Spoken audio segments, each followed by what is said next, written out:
السلام علیکم ورحمۃ اللہ وبرکاتہ صلی اللہ تعالیٰ علیہ وسلم۔ آج کے دور میں جو انسان ہے وہ 3 چکروں میں پڑ گیا ہے، یعنی 3 مبالغوں میں پڑ گیا ہے۔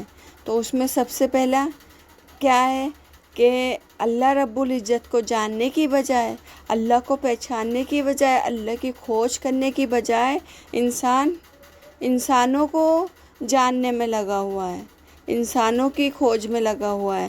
حق تو یہ تھا کہ ہم اللہ کی معرفت پانے کے لیے زندگی گزارتے، تو اللہ تعالیٰ کی بجائے انسانوں کی معرفت حاصل کرنے میں زندگی گزر رہی ہے۔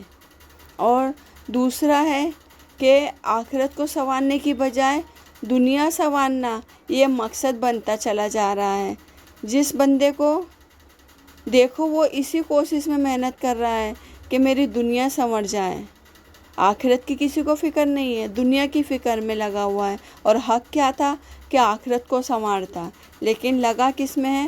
دنیا سنوارنے میں۔ اللہ کا وعدہ ہے کہ دنیا میں نے تمہارے نصیب میں جتنی لکھی ہوں وہ تمہیں دے کے رہوں گا۔ آخرت کے لیے اللہ نے کہا کہ اس کے لیے تمہیں محنت کرنی ہے، اور ہم کیا کر رہے ہیں کہ جس کا اللہ نے وعدہ کیے، جو ہمارے نصیب میں، ہم اس کے لیے محنت کر رہے ہیں، اور جس کے لیے اللہ نے کہا ہے محنت کرنے کے لیے اس کے لیے کچھ نہیں کر رہے۔ تو ہم سے بڑا بیوقوف کوئی ہوگا؟ تیسرا ہے کہ اپنے من کو سنوارنے کی بجائے انسان اپنے تن کو سنوارنے میں لگا ہے۔ حق تو یہ تھا کہ ہم اپنے من کو سنوارتے، مگر اس سے غفلت ہے اور تن کو سنوارنے کے پیچھے پڑے ہوئے ہیں۔ ذرا دیکھو عورت کا 24 گھنٹے میں سے کتنے گھنٹے اپنے ظاہر کو سنوارنے میں گزرتا ہے۔ چہرے کی خوبصورتی، اپنے کپڑوں کی خوبصورتی، باقی چیزوں کی خوبصورتی میں لگتا ہے۔ 24 گھنٹے اسی سوچ میں گزر جاتا ہے۔ اس لیے اس دنیا کو کہا گیا ہے کہ دھوکے کا گھر ہے۔ دیکھو صرف جاہل نہیں بلکہ لکھے پڑھے، بیوقوف انسان نہیں بلکہ جو لکھے پڑھے ہیں وہ بھی دھوکے میں ہیں۔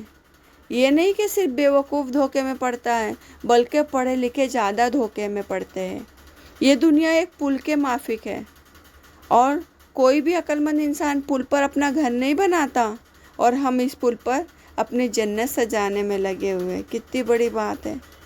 ہاں، ہر بندہ اس نے ایک سوچ بنا لی ہے کہ ایسا گھر ہو، اتنے بچے وغیرہ، میرا کام دھندہ ایسا ہو، پھر اس جنت کو سجانے میں 24 گھنٹے لگا رہتا ہے اپنے ڈریم کو پورا کرنے میں۔ نہیں، سچ بتانا آج کے ٹائم پہ ہر کوئی اس میں ہی لگا ہوا ہے۔ عقل مند انسان چاہے گا کہ پل پہ اپنا گھر بنائے۔ دیکھو ایک بات اور ہے، ہاں، جتنی نعمتیں بڑھتی جا رہی ہے اتنا ہی انسان کا لالچ بڑھتا جا رہا ہے۔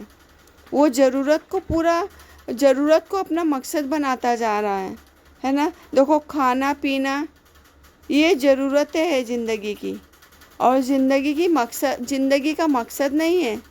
مقصد زندگی تو اللہ کی بندگی ہے۔ مقصد زندگی کیا ہے؟ اللہ کی بندگی، اور مقصد حیات اللہ کی یاد ہے۔ تو مقصد تو ہمیں یاد نہیں ہوتا، اور ضرورت کو ہم اپنے اوپر مسلط کر لیتے ہیں۔ اللہ کی شان دیکھیں، جتنا اللہ کی نعمتیں آج ہے اس سے پہلے شاید کبھی بھی نہیں تھی، ہے نا۔ پہلے لوگ سفر کرتے تھے کتنی مشکلات میں، آج سفر کرتے ہیں ایئر کنڈیشن بسوں میں، ٹرینوں میں، ہوائی جہاز میں۔ دیکھو مہینوں کے سفر گھنٹوں میں طے ہو جاتے ہیں۔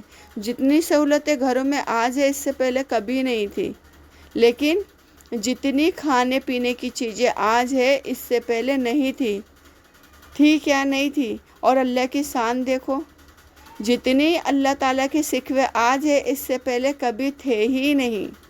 پہلے دسترخوان پہ چٹنی روٹی بھی رہتی تھی تو اللہ کا شکر ادا ہوتا تھا۔ آج ہمارا دسترخوان ڈشوں سے بھرا رہتا ہے، پھر بھی ہماری زبان پہ سکوے ہوتے ہیں۔ کہنے کا مطلب ہے کہ جتنی نعمتیں زیادہ ہوتی جا رہی ہے اور ہمارے سکوے اتنے بڑھتے جا رہے ہیں۔ اس کی وجہ یہ ہے کہ ہم اپنی خواہشوں کو پورا کرنے میں لگے ہوئے ہیں۔